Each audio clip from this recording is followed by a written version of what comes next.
Hi everyone, this is day 6 of my 30-day mini vlog challenge. আমি just স্নান করে এলাম, এবার রেডি হয়ে নেব কলেজে যাওয়ার জন্য। এখানে মা আমাকে একটু খাইয়ে দিচ্ছে, আমি চুল বেঁধে নিলাম আর এটা ছিল আমার আজকে ফুল লুক। এখানে আমি বেরিয়ে গেছি কলেজে যাওয়ার জন্য। কলেজের কাজ মিটিয়ে একটু বিশালে গেছিলাম, তো বিশালে যাওয়ার পথে ওই বাড়িটাতে ওই কাগজ ফুল গাছটা ভীষণই অ্যাস্থেটিক লাগছিল, বেশ ভাল লাগছিল দেখতে।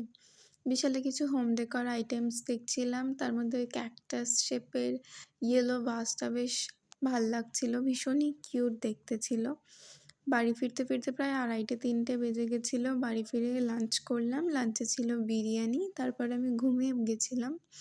ঘুম থেকে উঠে আবার মায়ের সাথে একটু বেরিয়েছিলাম, একটু কাজ ছিল। আর তারপরে ওখান থেকে ফেরার সময় তো ভীষণই ঝড় বৃষ্টি শুরু হয়ে গেছিলো, আমরা ওখানে আটকে গেছিলাম। বাড়ি ফিরতে ফিরতে অনেক লেট হয়ে যায়। আজকের জন্য এতটাই। আর এরকম আরও ভিডিও দেখতে হলে do like, comment and subscribe. Tata.